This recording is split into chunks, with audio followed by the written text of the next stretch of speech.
Pernah nggak kamu berpikir, kenapa lembaga pendidikan itu ada yang berkembang pesat, maju, punya tenaga pendidik yang berkualitas? Sementara ada juga yang jalan di tempat bahkan kehilangan arah. Salah satu kunci utamanya ada pada manajemen sumber daya manusia, atau manajemen SDM, daya manusia pendidikan.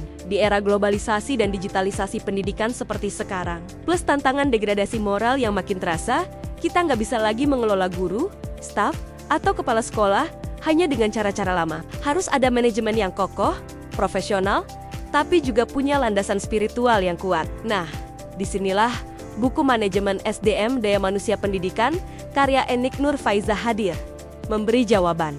Buku ini bukan sekadar kumpulan teori manajemen modern yang biasa kita temukan di literatur umum. Keunggulannya ada pada pendekatan yang memadukan prinsip-prinsip Islam, seperti amanah, keadilan, syura, dan ihsan, dengan praktik manajemen SDM. Jadi, pembahasannya bukan hanya soal bagaimana cara rekrutmen tenaga pendidik, bagaimana mengembangkan kompetensi, atau bagaimana memberikan kompensasi yang adil, tapi juga bagaimana semua itu dilakukan dengan ruh Islami.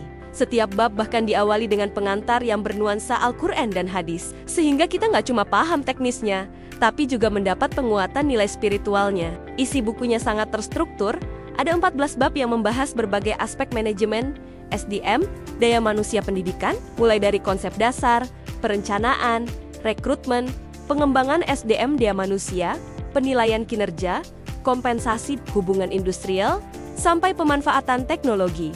Nggak berhenti di situ, buku ini juga menyentuh hal-hal yang jarang dibahas dalam buku sejenis, seperti digitalisasi manajemen SDM, manusia pendidikan, etika profesi, manajemen stres di dunia pendidikan, serta inovasi berbasis nilai Islam.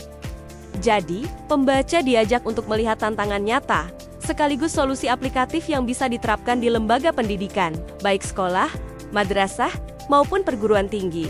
Buku ini sangat cocok untuk dosen, mahasiswa kependidikan, praktisi pendidikan Islam, kepala sekolah, sampai pengambil kebijakan. Karena isinya bisa langsung dijadikan rujukan, baik untuk kepentingan akademis maupun untuk praktik sehari-hari di lembaga pendidikan. Dengan membaca buku ini, kita akan lebih paham bagaimana mengelola SDM 2022 bukan hanya sebagai pekerja administratif, tapi sebagai aset berharga yang harus dibina secara menyeluruh, jasmani, intelektual, dan rohaninya. Jadi, kalau kamu ingin membangun lembaga pendidikan Islam yang unggul, berdaya saing, tapi tetap berkarakter ilahiyah, buku ini adalah pilihan yang tepat.